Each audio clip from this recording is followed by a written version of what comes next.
नमस्कार, आर्यावर्त टाइम्स देख रहे हैं आप। मैं हूं आपके साथ पूजा।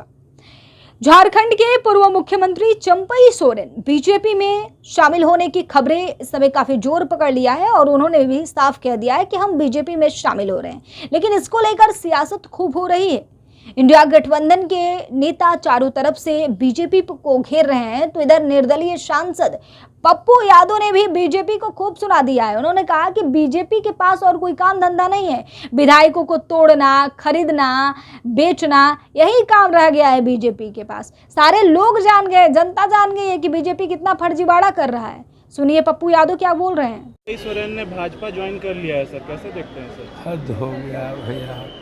अब चुनाव के समय में कोई यहाँ गिरा कोई वहाँ गिरा, भैया विश्वास टूट जाएगा दुनिया में। इस तरह के जो बिहेव हैं और जिस तरीके से चंपई सोरेन जी पर हेमंत जी ने विश्वास किया और अपने परिवार को नहीं बनाया, अपनी पत्नी को नहीं बनाया, अपने भाई को नहीं बनाया, एक वर्कर को बनाया, लोगों में जो अब विश्वास टूटता जा रहा है, इन्हीं आचरण और चरित्र के कारण चंपई सोरेन जी को जिस तरीके से शिबू सोरेन जी ने सींचा, जिस तरीके से हेमंत जी ने एक वर्कर को मुख्यमंत्री बनाया, और उसके बाद देखिए भाजपा के पास कोई एजेंडा नहीं है। कश्मीर में आप नहीं देख रहे हैं क्या स्थिति है भाजपा की? लिस्ट ही नहीं मिल रहा, आदमी चुनाव लड़ने के लिए नहीं मिल रहा है। हरियाणा की भी स्थिति भाजपा की वही है, वो कह रहे हैं 6 दिन पहले यही चुनाव हम लड़ा देंगे। तो भाजपा पैसे के बदौलत तोड़ जोड़ घटाओ कोई अपनी, इसका मतलब साफ है कि भाजपा के पास अपना कोई नेता नहीं है। कभी बाबूलाल मरांडी को, कभी किसी को लाते हैं और उनको अपने नेता पर भरोसा नहीं है, अपने पुरुषार्थ पर भरोसा नहीं है। खास तौर पर भाजपा को अब नरेंद्र मोदी जी पर भरोसा नहीं है, ये आप समझ लीजिए। दूसरों का पैंच उधार, कांग्रेस का तोड़ो, कांग्रेस का लाओ, उसका लाओ, तो भरोसा जब नरेंद्र मोदी जी पर ही नहीं है, गारंटी अभी शिवाजी का देख ही लिए, महाराष्ट्र में मूर्ति ही टूट गई, 45 से 47 साल की बात करते थे। तो इसलिए यह समय है आने जाने का, वोटर पर कोई प्रभाव नहीं। अरे सीता सोरेन को ले गए थे ना, वो घर की बहू को ले गए ना।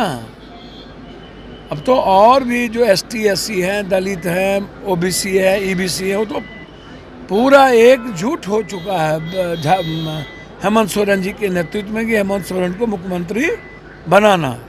तो जितना तंग करिएगा, आज तक तो तंग ही करते रहे, जेल भी भेजे।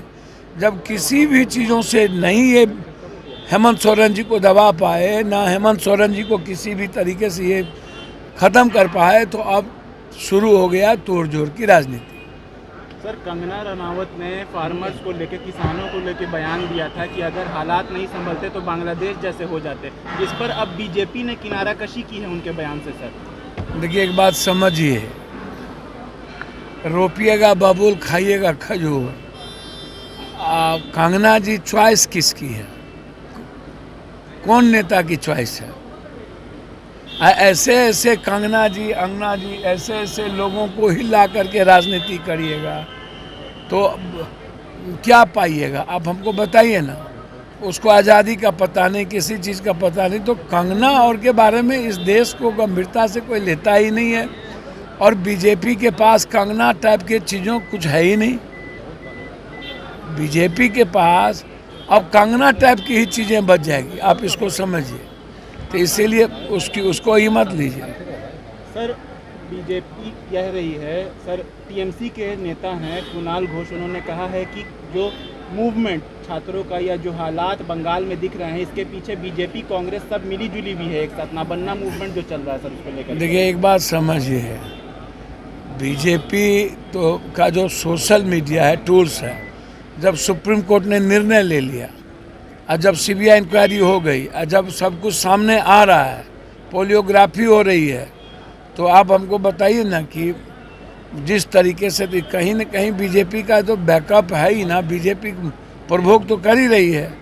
जस्टिस के लिए ममता दीदी खुद ही उतर गई है, और अब तो हम तो कहेंगे बीजेपी को अविलंब फांसी की सज़ा हो, CBI इसकी तैयारी करे 3 महीना के अंदर, ख़त्म करिए इसको। बेटी के न्याय के लिए अब एक ही काम करना है, राजनीति नहीं करनी चाहिए। जहां भी बेटी का बलात्कार होता है, शोषण होता है, उसको फिनिश करना चाहिए। पप्पू यादव ने आगे कहा कि बीजेपी जैसा निकम्मा और निठल्ला पार्टी कोई नहीं है, उसको नेता ही नहीं मिल रहा है, तो बस जिस पार्टी में अच्छा नेता है तो सोच रहा है कि उसको खरीद ले और खरीद कर अपने पार्टी में मिला ले। यही काम है बीजेपी का, जितने भी नेता हैं। लेकिन सब जान गया है, यहाँ से पश्चिम बंगाल तक, बिहार से महाराष्ट्र तक सब जान गया है कि बीजेपी कितनी गिरी हुई पार्टी है। ये पप्पू यादव का कहना है। निर्दलीय सांसद हैं, अपने बयानों को लेकर हमेशा सुर्खियों में रहते हैं और फिर उन्होंने बीजेपी को सुना दिया है खरी खरी खोटी और कहा है कि बीजेपी जैसा निकम्मी पार्टी कोई नहीं है, उसके पास कोई ऑप्शन ही नहीं बचा है। क्या करेगी, पार्टी तोड़ने के सिवा उसके पास कोई काम नहीं है। फिलहाल इस खबर में बस इतना ही। आप सभी बने रहे हमारे साथ, देखते रहिए आर्यावर्त टाइम्स। धन्यवाद।